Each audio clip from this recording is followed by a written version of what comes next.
The bell does not finish its sixth ring. It cuts off in the middle of the sound. On a tiny Irish island, women who have never held a weapon look up from prayer and hear something worse than thunder. Wood on stone, boots, men coming through the mist. And the worst thing the Vikings took from Lambay was not gold. It was people. Not everyone on that island would be found again. Some bodies stayed behind. Some names vanished into the sea. And one question still makes this raid more disturbing than most Viking stories. What happened to the women who were alive when the ships pushed back into open water? Stay with me because this gets darker fast. By the end of this story, the real horror will not be the attack. It will be the silence after it. June 795. An island monastery off the east coast of Ireland. Wind-bent grass, stone cells, salt on the walls, a bell rope rough from daily use. The kind of place built for prayer, copying scripture, fasting, and forgetting the violence of the wider world. That was the illusion, because isolated holy places were not invisible, they were targets. And across the water, men from Scandinavia had already learned something brutal about Christian islands. The richest buildings often belong to the people least willing to fight. What does faith feel like when the first axe hits the door? No sermon prepares you for that. Forget the polished Viking image for a second. Forget horned helmets. Forget TV myths. Picture wet wool, raw hands, iron blades, and men who had spent their lives where hunger was normal, land was scarce, and violence was not a moral collapse but a tool. To them, a monastery was not sacred ground. It was wealth without guards. But Lambay offered something even more valuable than silver vessels. Human cargo. That is the part viewers lean toward. That is the part that keeps them from clicking away. Because death is awful, but disappearance is worse. At least the dead stay where they fall. The missing force the mind to keep imagining, and that is exactly why this story works. Now let us step into the island before the first scream. Dawn crawls over Lambay in a thin grey wash. Seabirds circle the cliffs. The chapel is cold. Breath hangs in the air like smoke. Sandals whisper over stone. Hands fold. Heads bow. A bell rings. Routine does what routine always does. It makes people feel safe. That is why raids work best at the edge of habit. Same prayer. Same hour. Same walls. Then something breaks the pattern. A novice hears dogs barking from the shore. Another hears gulls lift all at once. An older sister pauses, just for a second, because the morning sounds outside no longer feel ordinary. Have you ever noticed how fear starts before the mind gives it a name? Your body knows first. The skin tightens. The room feels smaller. Someone goes to the doorway. She sees shapes in the mist. Not one boat, several, low in the water, fast, wrong. And then comes the most dangerous moment in any attack, the moment people still hope they are mistaken. Maybe traders, maybe pilgrims, maybe fishermen blown off course. That half-minute of denial is priceless to the men rowing in. Because predators love confusion. By the time certainty arrives, the distance is gone. The first longship noses into the landing place like a blade sliding between ribs. Men jump into the surf. Round shields, spears, axes, salt water running off leather and iron. No speeches, no warning, no demand for surrender. Just speed. Speed is terror. Speed tells the victim this was planned long before they understood they were in danger. The bell rings again, harder now, no longer calling prayer but alarm. Then it stops. Maybe the rope is cut. Maybe the one pulling it is dragged away. Maybe the sound simply dies because everyone inside now understands what the bell cannot stop. But that is not yet the worst part. The first people to die in raids like this are not always the slowest. They are often the bravest. Someone tries to bar the door. Someone grabs a tool, a poker, a kitchen knife, anything that gives the hand the lie of control. Someone shouts for the younger women to run toward the rear buildings. That order alone tells you everything. There is no plan to win. Only a plan to delay. Only a plan to buy seconds, and seconds are all they have. The door gives. The room changes shape. This is where power becomes physical. Inside the chapel, the women know every face, every voice, every shadow of candlelight on stone. Then strangers flood that world with breath, iron, mud, and the total confidence of men who expected no resistance. That imbalance matters. Violence is never only about force. It is about certainty. The attackers know exactly what they came for. The victims are still trying to understand what is happening. Who survives that mismatch? Usually not the people asking questions. Outside, the island becomes a trap. Lambay is beautiful in peace and merciless in panic. Cliffs narrow movement, paths funnel bodies. Stone huts become corners, courtyards become killing ground. The sea that once protected the community now works for the invaders. There is nowhere to run except toward the edge or back into the hands of the men who came ashore. And the Vikings knew this. These raids were not random explosions, they were economic violence. Hit fast, hit isolated. Take what carries, burn what does not, leave before help can cross the water. Gold, books with jeweled covers, portable silver, livestock, captives, portable value. That phrase sounds cold because it is. Human beings can become portable value faster than we like to admit, which means the real sorting begins after the first burst of killing. That is when the horror becomes intimate. A raid has two rhythms. The first is chaos, the second is selection, and selection is colder. Now the attackers are not simply striking, they are choosing. This one can carry a sack, this one can row, this one slows the group, this one looks young, this one is injured, this one is worth more alive. Imagine the terror of realizing the man gripping your wrist is not deciding whether you live. He is deciding what kind of suffering you are useful for. That is a different kind of fear. Not the fear of ending, the fear of being kept. One woman stumbling on wet grass, rope around wrists, another tries to pull free. Another clings to the sleeve of an older sister. One of the older women refuses to move, not because she is unafraid, because at some point the body understands what the mind is refusing to say. If the young are being dragged to the boats, what does that mean for the old? Now we reach the detail that makes stories like this spread. People can endure hearing about plunder. They lean in when you describe selection. Because selection exposes the raid for what it really is, a marketplace arriving with axes. The Vikings did not need to hate these women personally. They only needed to see them as useful, exchangeable, and outside the circle of moral concern. That is how ordinary humans commit extraordinary cruelty, not always through rage, often through classification: useful, useless, carry, kill, sell, discard. And once a group has been sorted like objects, almost anything becomes possible. What do you think breaks first in a human being under that pressure? Faith, identity, or the illusion that the world makes sense? For some, it is the body. For others, it is time.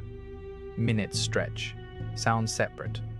A scream from the chapel, a crash in the refectory, sand grinding under boots, a gull crying overhead so normally it feels obscene. Then fire. Maybe deliberate, maybe accidental. Maybe a torch dropped into bedding while men rip open cupboards and chests. Either way, smoke changes everything. Smoke makes rescue impossible. Smoke hides faces. Smoke turns a raid into apocalypse. Now imagine the psychological collapse on that island. Prayer has failed. Walls have failed. Distance has failed. The sea has failed. Even the morning itself has betrayed them. Because just an hour ago this was a holy routine. Now it is a marketplace of panic. And somewhere in that panic, some of the women disappear from the visible story. That is the black hole at the center of Lambay. Think about the mechanics of terror here. The raiders do not need every victim to understand the full plan. They only need enough screams, enough smoke, enough public force to collapse resistance in everybody else. One woman is struck at the doorway and the others freeze. Another is dragged by the arm and the rest suddenly understand what capture looks like. A third tries to run and slips on wet stone. And now the whole courtyard learns that speed will not save them. That is how panic teaches, instantly, cruelly. And once panic teaches the lesson, the island stops behaving like a community and starts behaving like scattered prey. That is not cowardice, it is biology. The human nervous system was not designed for coordinated holiness under assault. It was designed to survive the next 10 seconds. Run, hide, freeze, plead, obey. Every response makes sense inside the moment, and every response can still fail. That is why these stories linger. They force the viewer to imagine which version of themselves would appear under pressure. The rescuer, the runner, the one who cannot move. The annals remember a raid. What they do not preserve in detail are the faces dragged out of the frame. History often records the burn marks and loses the breathing people. But if you understand Viking raiding patterns, one conclusion becomes hard to avoid. Not everyone taken from such a place was meant to die there. Some were meant to travel. And travel in this context is a terrible word, because it means the attack was not an ending. It was the opening stage of a longer nightmare.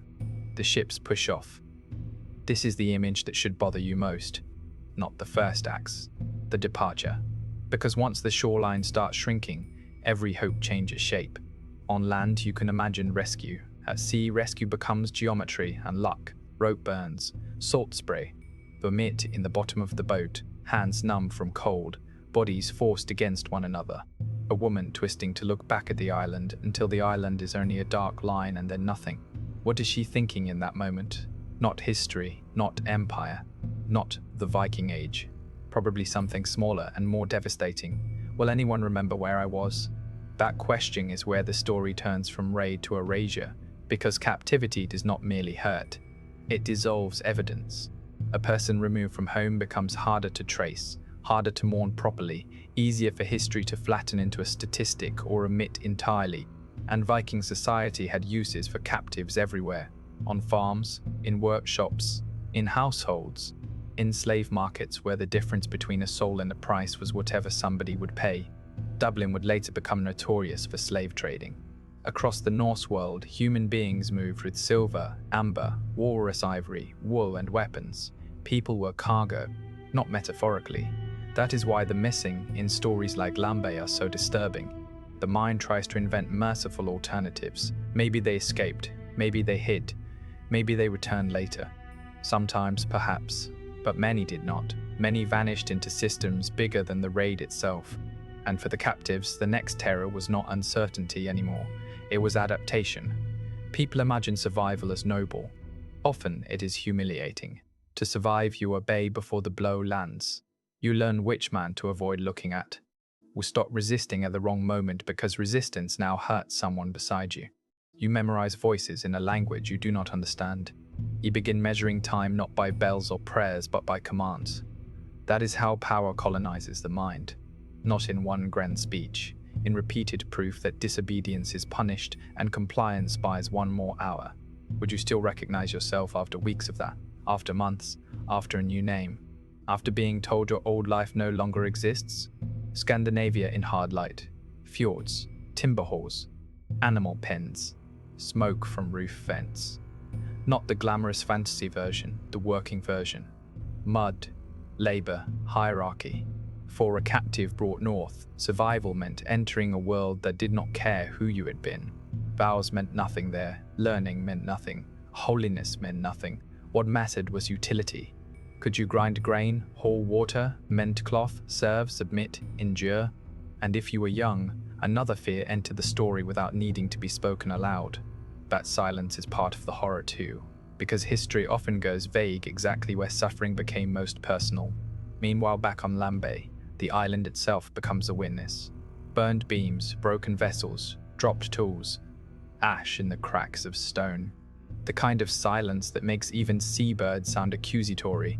Imagine the first people returning after the raiders are gone. Maybe fishermen from the mainland. Maybe clergy sent to see what could be saved. Maybe kin hoping against reason. They beach a boat, step onto the same shore, smell smoke long before they see the damage, call out names and hear only wind coming back. This is where many documentaries slow down too much. They become tours of ruins. But ruins are only powerful if you force the viewer to picture the last moments still trapped inside them. So do that. Do not show me a wall. Show me the hand that touched the wall while backing away. Do not show me a broken doorway. Show me the body that tried to hold it shut. Do not show me ashes. Show me a page curling black at the edges while someone realizes the work of years can vanish in seconds. And then comes another cruelty, the record. So much of medieval horror reaches us as a line or two in an annal, a place name, a verb. Plundered, burned, taken. A whole morning of human terror compressed into a plaque sentence. Recru raided, Lambay attacked. The first Viking blow on Irish shores, depending on how the place name is read. And even the place itself is unstable. Some historians read Recru as Lambay, others point toward Rathlin. That ambiguity creates another layer of unease, because it reminds us how easily human suffering slips when records are sparse. The debate is real. The vulnerability is real. The pattern is real. Isolated Irish religious communities were being tested by a new kind of violence, and the records are just sharp enough to wound, never soft enough to comfort. That coldness is not because the suffering was small. It is because history is often written by people cleaning up afterward. Ink is tidy, reality was not. And here is where the competitor script gets psychological leverage. It promises hidden detail, buried testimony, a forbidden account. That works because viewers hate the thought that official history missed the most human part. But the darker truth may be even stronger. Sometimes one dry line is all we get, and that forces the audience to do the worst thing of all. Imagine the rest. Imagine finding signs of struggle but not the people taken. Imagine counting bodies and knowing the number is wrong because the island feels too empty. Imagine realizing the raid continued long after the boats vanished because captivity extends violence beyond the shoreline. That is why this story sticks. It does not end neatly. It leaks into every blank space. So what happened to the missing women? The honest answer is brutal. We cannot name each path. But the Viking world gives us the probable range, and none of it is gentle. Forced labor, sale, servitude, absorption into households that erased origin. Lives continuing, yes, but under domination, not saved, used. And that makes the climax of this story different from a battle climax. There is no heroic reversal, no cavalry, no triumphant duel on the cliff. The climax is the realization that the raid succeeded exactly because it targeted people the world assumed were protected. Women on a holy island, an ocean moat, sacred space, routine, none of it mattered. The invaders did not need to defeat an army. They only needed one calm morning and a community trained for devotion rather than defense. That is a monstrous lesson, and it echoed across Ireland. After raids like this, monasteries were no longer merely places of prayer. They became warnings. Build farther inland, watch the coast, trust less in sanctity, prepare for ships. The Viking Age did not arrive in Ireland as a grand political speech. It arrived as a sound cut short, a bell stopping mid-ring. That is the answer to the question we opened with. What was worse than the killing? The taking, because murder ends a life in one place. Captivity steals a life and then drags it beyond witness. It denies community, burial, language, and memory all at once. And memory matters. The dead left on Lambay could be found, wept over, named, buried, prayed for. The taken were forced into another category, unfinished grief.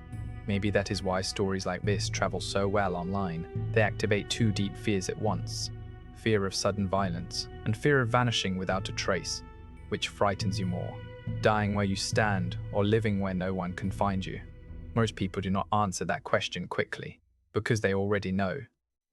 But there is one more turn of the knife. When modern viewers hear Viking raid, many still imagine adventure before they imagine asymmetry. Ships, sails, exploration, saga. Lambay strips the romance out of that image. This was not a glorious clash between equals. It was armed men selecting the vulnerable. That is the frame you should never lose. Not myth, predation. And if that makes you uncomfortable, good. History should disturb us when comfort depends on forgetting who paid the price.